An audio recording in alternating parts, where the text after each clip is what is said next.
আসসালামু আলাইকুম ওরহমতুল্লাহি ওবরাকাতু। বিসমিল্লাহ ওয়াসসালাতু ওয়াসসালামু আলা রাসূলিল্লাহ, আম্মা বা'দ। আজকে আমরা আলোচনা করব বিসমিল্লাহির রহমানির রহিম এই আয়াতের কিছু তাৎপর্য এবং এই আয়াতের মাধ্যমে আমল করলে এর কিছু উপকারিতা নিয়ে। আধ্যাত্মিক জ্ঞানী ব্যক্তিরা বলেছেন, তাসমিয়া বা বিসমিল্লাহ হলো আল্লাহ তাআলা হিদায়াতের ভান্ডার থেকে পাওয়া একটি পবিত্র শব্দ, আল্লাহর পক্ষ থেকে দেওয়া এক বিশেষ মর্যাদার পোশাক, আল্লাহ তাআলার প্রিয় বান্দাদের জন্য নৈকট্যের একটি মাধ্যম এবং অপরাধী বান্দাদের জন্য বিশেষ রহমত। হযরত ইবনে আব্বাস রাদিয়াল্লাহু তাআলা আনহু থেকে বর্ণিত, তিনি হযরত ওসমান রাদিয়াল্লাহু তাআলা আনহু সম্পর্কে বলেন যে হযরত ওসমান রাদিয়াল্লাহু তাআলা আনহু একবার নবী করিম সাল্লাল্লাহু আলাইহি ওয়াসাল্লামকে বিসমিল্লাহির রহমানির রহিম সম্পর্কে জিজ্ঞাসা করেছিলেন। তখন নবী করিম সাল্লাল্লাহু আলাইহি ওয়াসাল্লাম বলেছেন, হুয়া ইসমুন মিন আসমাইল্লাহি তাআলা ওয়া মা বাইনাহু ওয়া বাইনা ইসমিল্লাহিল আকবার ইল্লা কামা বাইনা সাওয়াদিল আইনি ওয়া বায়াদিহা মিনাল কুরব। এটি আল্লাহ তাআলার নাম সমূহের একটি নাম, আর এর সাথে আল্লাহ তাআলার সর্বশ্রেষ্ঠ নামের দূরত্ব এতটাই নিকটে যেমন চোখের কালো অংশ এবং সাদা অংশের মধ্যকার নিকটতা যতটুক, এরকম। অর্থাৎ বিসমিল্লাহির রহমানির রহিম আল্লাহ তাআলার মহান নামের খুবই নিকটবর্তী এবং অত্যন্ত মর্যাদাপূর্ণ একটি নাম।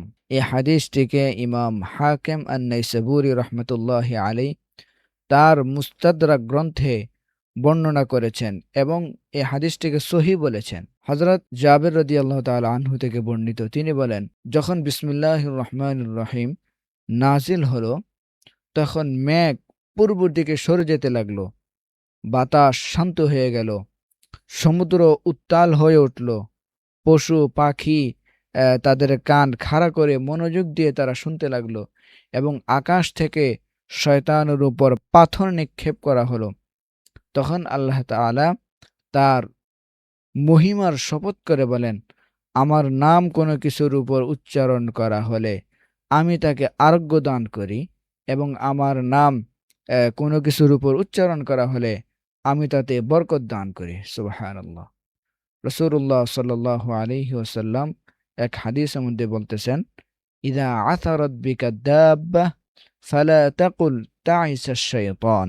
যখন তোমার বাহন, যানবাহন, ঘোড়া ইত্যাদি হোঁচট খায়, তখন এ কথা বলো না যে শয়তান ধ্বংস হোক, বরং এ কথা বলো, কারণ এ কথা বললে ফাইন্নাহু ইয়াতাআযামু হাত্তা ইয়াসীরা মিসলাল বাইত, এর কারণে শয়তান অহংকারে ফুলে ওঠে, এমনকি সে ঘরের মতো বড় হয়ে যায়। তো এই সময় কি বলতে হবে? রাসূল সাল্লাল্লাহু আলাইহি ওয়াসাল্লাম বলতেছেন, ওয়ালাকিন কুল বিসমিল্লাহির রহমানির রহিম ফাইন্নাহু ইয়াতাসাগার। এই যখন তোমাদের বাহন হোঁচট খায় আর তোমরা শয়তানকে গালি দাও, তখন শয়তান মনে মনে বলতে থাকে, বিকুওয়াতিহি সানাতু, আমার শক্তিতে আমি এটি ঘটিয়েছি।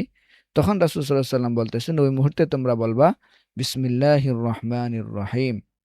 তখন শয়তান ছোট হতে হতে এত ছোট হয় যে সে মাছের মতো হয়ে যায়। রাসূলুল্লাহ সাল্লাল্লাহু আলাইহি ওয়াসাল্লাম আরেক হাদিসের মধ্যে বলেছেন, লা তাসুব্বু শাইতান ওয়ালাকিন ইস্তাঈযু বিল্লাহি মিন। অর্থ, তোমরা শয়তানকে গালি দিও না, বরং আল্লাহ তাআলার কাছে শয়তান থেকে আশ্রয় চাও। হযরত আলী ইবনে হুসাইন রাদিয়াল্লাহু তাআলা রাহমাতুল্লাহি আলাইহি উনি বলেছেন, আল্লাহ তাআলার এই আয়াতের ব্যাখ্যায়, ওয়া ইযা যাকারতা রাব্বাকা ফিল কুরআনি ওয়াহদাহু ওয়াল্লাউ আলা আদবারিহিম নুফুরা। আর যখন তুমি কোরআনে একমাত্র তোমার রবকে স্মরণ করো, তখন তারা বিমুখ হয়ে পিছনে ফিরে চলে যায়। আর এই যে যাকারতা, রবকে স্মরণ করা, এর অর্থ হলো যে বিসমিল্লাহির রহমানির রহিম। সুতরাং এর থেকে আমরা বুঝতে পারি যে যখন বিসমিল্লাহির রহমানির রহিম কেউ বলে, তখন শয়তান, এর থেকে শয়তান, জিন এবং খারাপ উদ্দেশ্য প্রণীত যারা এসেছিল, তারা তার থেকে বিমুখ হয়ে মুখ ফিরিয়ে তারা চলে যায়। হযরত আব্দুল্লাহ ইবনে মাসউদ রাদিয়াল্লাহু তাআলা আনহু বলেছেন, যে ব্যক্তি চায় আল্লাহ তাআলা তাকে জাহান্নামের ১৯ জন প্রহরী জাবানিয়া থেকে রক্ষা করুন, সে যেন বিসমিল্লাহির রহমানির রহিম পড়ে। কারণ এই বিসমিল্লাহির রহমানির রহিমের মধ্যে ১৯টি অক্ষর রয়েছে। আর আল্লাহ তাআলা প্রতিটি অক্ষরের বিনিময়ে তার জন্য তাদের প্রত্যেকের বিরুদ্ধে একটি করে ঢাল বানিয়ে দেবেন। কারণ বিসমিল্লাহির রহমানির রহিমে মোট ১৯টি অক্ষর রয়েছে।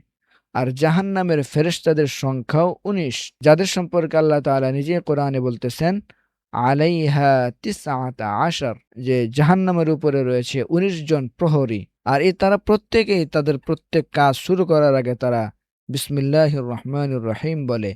আর এর থেকেই তারা শক্তি অর্জন করে এবং এর থেকে তাদের শক্তি আসে। এজন্য কেউ যদি জাহান্নাম থেকে বাঁচতে চায় তাহলে সে যেন বেশি বেশি বিসমিল্লাহির রহমানির রহিম বলে। রাসূলুল্লাহ সাল্লাল্লাহু আলাইহি ওয়াসাল্লাম আরেক হাদিসের মধ্যে বলতেছেন যে তোমরা যখন ঘরে প্রবেশ করবে অথবা খাবার খাবে তখন তোমরা বিসমিল্লাহির রহমানির রহিম বলবে।